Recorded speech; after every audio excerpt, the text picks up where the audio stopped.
Je vois très bien. C'est, je dirais, de l'histoire ancienne. Alors c'est vrai que j'ai eu quand même pas mal de problèmes au niveau physique les premières semaines juste après. J'ai dû faire pas mal de séances de physiothérapie parce que j'avais quand même des grosses douleurs, essentiellement en fait dues à des problèmes musculaires et puis ligaments. Puis après, ça s'est gentiment remis en place et là maintenant, euh, tout va bien. C'est plus ou moins revenu comme c'était avant.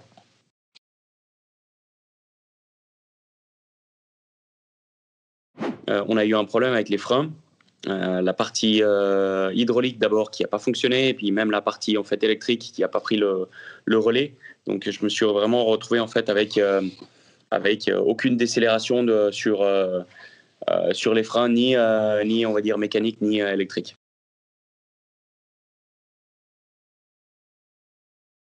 Je pense pas qu'on je pense pas qu'on peut nous désigner en tant que favori. Alors même si ça s'est très bien passé à Riyad, on reste quand même très petit dans le championnat.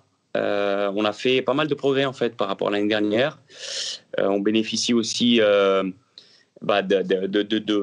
l'avancée de la part de Mercedes. Ils nous ont fourni en fait pas mal d'updates au niveau de leur powertrain, que ce soit au niveau hardware et software. Et ça, clairement, en fait, ça nous a fait faire un bond en avant par rapport aux autres. Maintenant, je m'attends à ce que les autres continuent de bien travailler et puis soient compétitifs. Donc, on va essayer, en fait, nous, de garder un petit peu le niveau de compétitivité qu'on avait à Riyad. Et puis après, j'espère que ça se passera bien.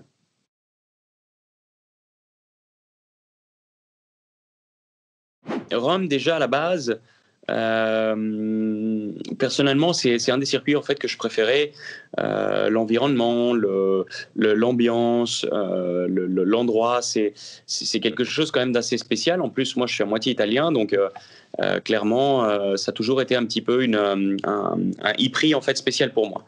En plus, le tracé, je dirais, était relativement complet, même les années précédentes. Il y avait un petit peu tout. On avait des virages serrés, enfin des virages lents, des longues lignes droites, des élévations, des sauts, des épingles, des chicanes. Donc on avait vraiment de tout. Et c'était un des circuits les plus complets et les plus techniques. On se retrouve maintenant avec un circuit, la deuxième version de Rome, qui est encore plus longue, euh, encore plus technique. Ça reste plus ou moins dans la même lignée que la première version, mais encore mieux, je pense. Et je pense que ça va aussi favoriser le spectacle. Donc j'ai vraiment hâte d'être là-bas. Et je pense que pour les gens, les spectateurs, les téléspectateurs, ça va être bien.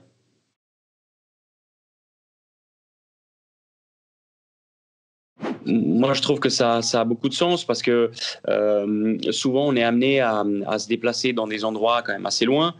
Bon, Rome, c'est pas trop le cas, mais des fois, on peut aller à Santiago du Chili ou à Mexico, c'est quand même assez loin, ça demande énormément de logistique. Et puis tout se pense en une journée. On n'a même pas le temps de comprendre ce qui se passe. Et la course se termine, et puis c'est déjà le temps de repartir. Là, au moins, en ayant la possibilité de faire des doublés d'heures, on a plus le temps de voir un peu comment ça se passe. Et puis, si jamais ça s'est mal passé le samedi ou le vendredi, lors de la première course, on a quand même la possibilité d'adresser un petit peu le tir pour la seconde course qui est le lendemain.